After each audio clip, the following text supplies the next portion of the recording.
Hello दोस्तों, स्वागत है आप सभी का आपके अपने YouTube चैनल ऑनलाइन ITI पर। दोस्तों, ITI electrician theory online important questions की क्लास में आज हम चैप्टर नंबर 18 के इम्पोर्टेंट क्वेश्चन सॉल्व करने वाले हैं। इससे पहले की वीडियोस में हमने 17 चैप्टर के जो मोस्ट इम्पोर्टेंट क्वेश्चन सॉल्व करवाए हैं, उनकी वीडियोस हमारे YouTube चैनल पर जाकर आप प्लेलिस्ट में देख सकते हैं। स्टूडेंट, बिना देर के शुरू करते हैं आज के वीडियो को और शुरुआत करते हैं चैप्टर 18 वैद्युतिक मापक यंत्र को। पहला प्रश्न है, स्थायी चुंबक चल कुंडली यंत्र में अवमंदन बल उत्पन्न करने के लिए कौन सी विधि प्रयोग की जाती है। जो परमानेंट चुंबक वाला यंत्र है उसमें अवमंदन पैदा करने के लिए आप किस प्रकार की विधि का प्रयोग करेंगे। अवमंदन का काम क्या होता है? इसका काम जो संकेतक होता है उसको रोकने का ये काम करता है। जो सुई होती है ना, उसको रोकने का काम अवमंदन बल के द्वारा ही किया जाता है। उसके लिए आप किस प्रकार की विधि का प्रयोग करेंगे। ऑप्शन आपके पास में 4 है। ए में है वायु अवमंदन, बी में है कमानी अवमंदन, सी में है एडी करंट अवमंदन और डी में है ध्रुव अवमंदन। तो इसके लिए हमेशा एडी करंट अवमंदन का प्रयोग करते हैं। दूसरा प्रश्न है, वैद्युतिक मापक यंत्रों की कमानी के निर्माण के लिए सबसे उपयुक्त धातु हैं। आपने देखा होगा जो यंत्र होता है उसमें गोल भार के लिए जो कमानी लगाई जाती है उसके लिए आप किस धातु का प्रयोग करेंगे, ये आपसे पूछा गया है। ए में है इस्पात, बी में है नाइक्रोम, सी में है यूरेका और डी में है पार स्पर ब्रोज। तो ये हमेशा पास स्पर ब्रोज का प्रयोग हम करते हैं, तो डी आपका सही है। तीसरा प्रश्न है, निम्नलिखित में से कौन सा यंत्र एबोसोल्यूट वर्ग का है। जो आपने देखा होगा कि यंत्र मुख्य रूप से 2 प्रकार के होते हैं। यहाँ एबोसोल्यूट वर्ग का यहाँ पूछा गया है। ए में है गैल्वेनोमीटर, बी में है टेंजेंट गैल्वेनोमीटर, सी में है मिली अमीटर और डी में है वोल्ट मीटर। तो हमेशा इसके लिए गैल्वेनोमीटर हम प्रयोग करते हैं, तो ये ऑप्शन सही है। चौथा प्रश्न है, चल लोहा धारा मापी में निम्न में से कौन सा अवमंदन विधि सामान्यतः अपनाई जाती है। जो चल लोहा धारा मापी होती हैं उसमें आप अवमंदन के लिए कौन सी विधि अपनाते हैं, ये आपसे पूछा गया है। ए में है वायु अवमंदन, बी में है ध्रुव अवमंदन, सी में है एडी करंट अवमंदन और डी में है विस्कोसिटी अवमंदन। तो इसके लिए हमेशा हम वायु अवमंदन का प्रयोग करते हैं। पांचवा प्रश्न है, वह बल जो किसी यंत्र के संकेतक को गतिमान करता है कहलाता है। ए में है विक्षेपण बल, बी में है नियंत्रण बल और सी में है अवमंदन बल और डी में है व्याकुलता बल। तो हमेशा इसके लिए हम विक्षेपण बल का प्रयोग करते हैं। छठा प्रश्न है, किसी सूचक यंत्र में सूचक को चलाने के लिए आवश्यक बल खाली स्थान है। जो सूचक होता है, सूचक क्या होता है, जो सुई होते हैं संकेतक हो, उसे सूचक के नाम से हम जानते हैं। उसके चलाने के लिए कौन सा आवश्यक बल जरूरी है। ए में है विक्षेपण बल, बी में है नियंत्रण बल, सी में है एडी करंट अवमंदन बल और डी में है वायु घर्षण अवमंदन बल। तो हमेशा इसके लिए विक्षेपण बल का प्रयोग हम करते हैं। सातवां प्रश्न है, निम्न में से किस नियंत्रण बल के द्वारा यंत्र को किसी भी स्थिति में रखा जा सकता है।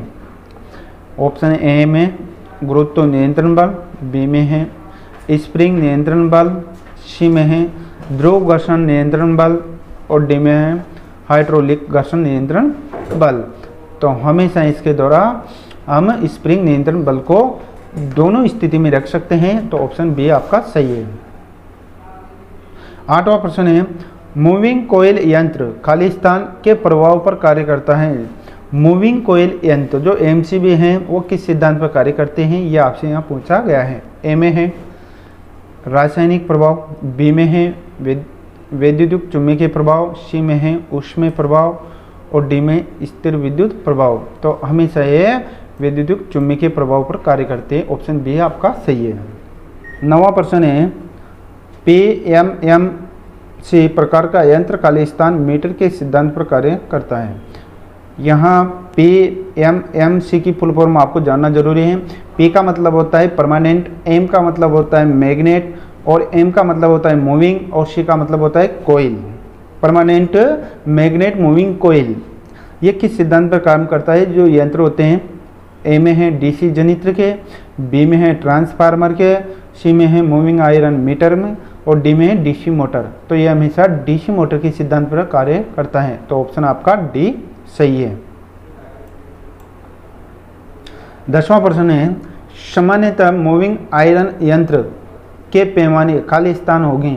जो मूविंग आयरन यंत्र के जो पैमाने होते हैं वो किस प्रकार के होते हैं, ये आपसे पूछा गया है। ए में है प्रारंभ में इकट्ठा धीरे धीरे चौड़ा स्केल, बी में है प्रारंभ में चौड़ा धीरे धीरे इकट्ठा स्केल, सी में एक समान वर्गीकृत स्केल, और डी में है असमान ग्रेडिंग स्केल। तो यह हमेशा असमान ग्रेडिंग स्केल वाला होता है। तो ऑप्शन डी आपका सही है। 11वां प्रश्न है, प्रतिकर्षण प्रकार के एमआई यंत्र का विक्षेपण बल खाली स्थान के प्रत्यक्ष समानुपाती होता है। तो प्रत्यक्ष समानुपाती यानी समानुपाती का मतलब बराबर। ए में है धारा के, बी में है वोल्टेज के, सी में है धारा के वर्ग, और डी में है चुंबकीय क्षेत्र। तो ये हमेशा धारा के समानुपाती होता है। ऑप्शन आपका ए सही है। 12वां प्रश्न है, यदि मूविंग कोयल अमीटर को डीसी परिपथ में संयोजित करके उसके संयोजनों को अंत बदल दिया जाए, मतलब उसके जो टर्मिनल है उसको बदल दिया जाए, तो यंत्र ए में है का पाठ्यांक अपरिवर्तित रहेगा, बी में है कोई विक्षेप नहीं दर्शाएगा, सी में है विपरीत दिशा में विक्षेप दर्शाएगा, और डी में है गलत पाठ्यांक दर्शाएगा। तो यह हमेशा विपरीत दिशा में जो विक्षेप दर्शाएगा। क्यों? क्योंकि उसके टर्मिनल आपने बदल दिए हैं। 13वां प्रश्न है, अमीटर के प्रास विस्तार के लिए शंट प्रतिरोधक हेतु किस पदार्थ का प्रयोग किया जाता है? जो अमीटर होता है आपने देखा होगा, उसके लिए शंट लगाते हैं हम, क्योंकि शंट लगाने से जो उसमें धारा उसी शंट से गुजर जाती हैं, जिसके कारण उसके प्रास बढ़ जाते हैं। उसके लिए आप किस धातु का प्रयोग करते हैं, ये आपसे पूछा गया है। ए में है पीतल, बी में मैग्नीन, सी में कांसे, और डी में है तांबा। तो इसके लिए हमें मैग्नीन धातु का हम प्रयोग करते हैं। तो बी सही है। 14वां प्रश्न है, 3 अंकों वाले मिली वोल्ट मीटर को किसी प्रतिरोधक के आर पार मिली वोल्ट पाथ मापने के लिए संयोजित किया जाता है और पाठ्यांक प्लेस करने लगता है। मिली वोल्ट मीटर का पाठ्यांक के प्लेक्स करने का कारण यानी जो उसकी जो है वो इस तरह नहीं रहती है, इधर उधर हिलते रहते हैं। उसका क्या कारण है, ये आपसे पूछा गया है। ए में है मापक यंत्र की बैटरी कमज़ोर है, बी में है मापक यंत्र में कोई बैटरी नहीं है, सी में है मापित मान का परिसर अधिक है, और डी में है प्रदर्शक क्षतिग्रस्त हैं। तो इसका हमेशा मापक यंत्र की बैटरी कमज़ोर है, इसी कारण वह सुई इधर उधर हिलती रहती है। 15वां प्रश्न है, वोल्टेज मापने के लिए किस यंत्र का उपयोग किया जाता है? आपको वोल्टेज नापना है कहीं भी, तो आप किस यंत्र का आप प्रयोग करेंगे? ए में है अमीटर, बी में है वोल्टमीटर, सी में है ओम मीटर, और डी में है पावर फैक्टर मीटर। हमेशा वोल्टमीटर का हम प्रयोग करेंगे। तो बी आपका सही है। 16वां प्रश्न है, यंत्र की सुग्राह्यता की इकाई होती हैं। जो सुग्राह्यता होती है इसको किस में नापते हैं, यह आपसे पूछा गया है। ए में है ओम प्रति वोल्ट, बी में है वोल्ट प्रति ओम, सी में है वोल्ट एम्पियर, और डी में है एम्पियर प्रति सेकेंड। तो हमेशा इसे ओम प्रति वोल्ट में नापते हैं। ऑप्शन आपका ए सही है। 17वां प्रश्न है, ओम मीटर को उपयोग में लाने से पूर्व यह आवश्यक है कि जब भी आप प्रतिरोध को नाप रहे हैं ओम मीटर के द्वारा, तो उसे नापने से पूर्व क्या आवश्यक है, यह आपसे पूछा गया है। ए में उसकी प्रोप्स यानी लीड होती है को शॉर्ट सर्किट कर लें, बी में है उपयुक्त माप की सीमा का चयन कर लें, सी में है संकेतक को शून्य प्रतिरोध हेतु समायोजित कर लें, और डी में उपयुक्त सभी। तो हमेशा जो संकेतक के हैं शून्य प्रतिरोध हेतु समायोजित कर लेना चाहिए। 18वां प्रश्न है, किस यंत्र का प्रयोग प्रत्यास्थ मध्यम प्रतिरोध मापने के लिए किया जाता है? ए में है मध्यम प्रतिरोध आपको नापना है तो किस यंत्र का आप प्रयोग करेंगे? ए में अमीटर, बी में है मेगर, सी में है ओम मीटर और डी में है वोल्टमीटर। तो हमेशा ओम मीटर का हम प्रयोग करते हैं। 19वां प्रश्न है, बैटरी चालित डिजिटल मल्टीमीटर जिसमें एलसीडी डिस्प्ले होता है, यह सबसे अधिक उपयोग होता है, इसका कारण है? आपने देखा होगा कि जो डिस्प्ले होता है मल्टीमीटर के अंदर जिसका प्रयोग अधिक होता है, जिसका कारण क्या है ये आपसे पूछा गया है। ए में है मुख्य पावर सभी जगह उपलब्ध नहीं होते हैं, बी में है इसे बिजली की केवल कुछ मात्रा की आवश्यकता होती है, सी में है एलसीडी से अंधेरे में भी पढ़ा जा सकता है और डी में है एलसीडी का डिस्प्ले काफ़ी तेज होता है। तो इसका जो ऑप्शन सही है, इसमें बिजली की केवल कुछ मात्रा की आवश्यकता होती है, ऑप्शन बी सही है। 20वां प्रश्न है, डायनोमोमीटर प्रकार के यंत्र का प्रयोग क्या मापने के लिए किया जाता है? जो डायनोमीटर होता है ये केवल वाट में ही नापता है, जिसे पावर कहते हो, पावर नापने के लिए इसका प्रयोग करते हैं। ए में है केवल डीसी राशियाँ, बी में है केवल एसी राशियाँ, सी में है केवल पल्सेटिंग एसी राशियाँ और डी में है डीसी एवं एसी दोनों प्रकार की राशियाँ। तो ये हमेशा एसी और डीसी दोनों नापते हैं, ऑप्शन आपका डी सही है। 21वां प्रश्न है, वाट मीटर का वर्गीकरण खाली स्थान के रूप में किया गया है।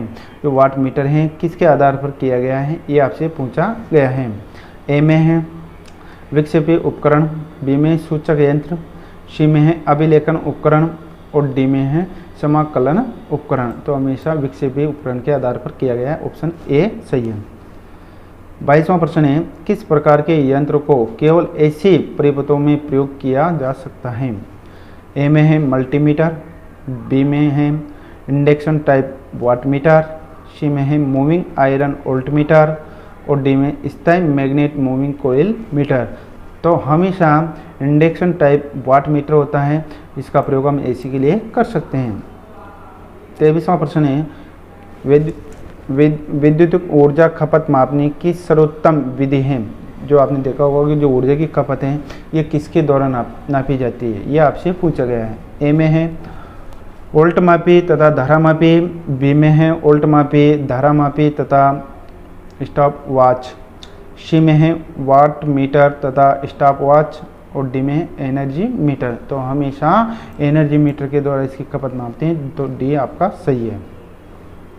24वां प्रश्न है, यदि किसी ऊर्जा मापी के फेस तथा न्यूट्रल संयोजनों को अंत बदल कर दिया जाए तो आपने देखा होगा कि जो ऊर्जा मापी लगी हुई है उसके तार आपस में बदल दिए गए तो क्या होगा, ये आपसे पूछा गया है। ए में है डिस्क की घूर्णन दिशा प्रवर्तित नहीं होगी, बी में डिस्क की घूर्णन दिशा प्रवर्तित हो जाएगी, सी में है डिस्क रुक जाएगी और डी में है डिस्क की घूर्णन गति घट जाएगी। तो हमेशा डिस्क की घूर्णन दिशा परिवर्तित हो जाएगी। 25वां प्रश्न है, यदि किसी ऊर्जा मापी की शक्ति बिना लोड संयोजित किए भी धीमी गति पर गतिमान रहती है तो यंत्र का ये दोष कहलाता है। आपने देखा होगा कि कोई लोड नहीं है फिर भी वह जो डिस्क है धीमी गति से चल रही है, किस प्रकार का उसमें दोष पैदा हो जाएगा, ये आपसे पूछा गया है। ए में है गति दोष, बी में है घर्षण दोष, सी में है क्रीपिंग दोष और डी में है तापमान दोष। तो हमेशा क्रीपिंग दोष पैदा हो जाएगा, तो सी आपका सही है। 26वां प्रश्न है, 1 किलोवाट घंटा मापी यंत्रों को निम्न में से किस वर्ग में रखा जा सकता है? किलोवाट घंटा जो एनर्जी मीटर है किस प्रकार के यंत्र की श्रेणी में आता है, ये आपसे पूछा गया है। ए में विक्षेपण, बी में रिकॉर्डिंग, सी में इंटीग्रेटिंग और डी में इसमें से कोई नहीं। तो ये हमेशा इंटीग्रेटिंग की श्रेणी में आता है। 27वां प्रश्न है, निम्नलिखित में से कौन सा मीटर एकीकृत प्रकार के उपकरण के अंतर्गत आता है? एकीकृत के अंतर्गत किस प्रकार के उपकरण आते हैं, ये आपसे पूछा गया है। ए में वोल्टमीटर, बी में है ऊर्जा मीटर, सी में है अमीटर और डी में है वाट मीटर। तो ये हमेशा एकीकृत के अंदर ऊर्जा मीटर आता है, तो बी सही है। 28वां प्रश्न है, ऊर्जा मापी के एल्यूमिनियम डिस्क में छिद्र बनाने का प्रयोजन, जो डिस्क होती है उसमें बारीक बारीक छेद होते हैं, उसे क्यों बनाया जाता है, ये आपसे पूछा गया है। ए में है यंत्र प्रतिरोध को घटाना, बी में क्रीपिंग दोष को दूर करना, सी में है घर्षण दोष को दूर करना और डी में चकती के भार को कम करना। तो हमेशा इसका प्रयोग हम क्रीपिंग दोष को दूर करने के लिए उसमें छोटे छोटे छिद्र बनाए जाते हैं। दोस्तों ये थे चैप्टर 18 के मोस्ट इंपोर्टेंट एमसीक्यू। उम्मीद है कि ये वीडियो आपको पसंद आई होगी। वीडियो अच्छा लगा तो इसे लाइक ज़रूर करें। साथ ही आगे भी आईटीआई इलेक्ट्रीशियन थ्योरी की क्लासेस को रेगुलर हमारे चैनल पर देखने के लिए चैनल को सब्सक्राइब करके बेल आइकन ज़रूर दबा दें। स्टूडेंट्स मिलते हैं अगली वीडियो में। Take care.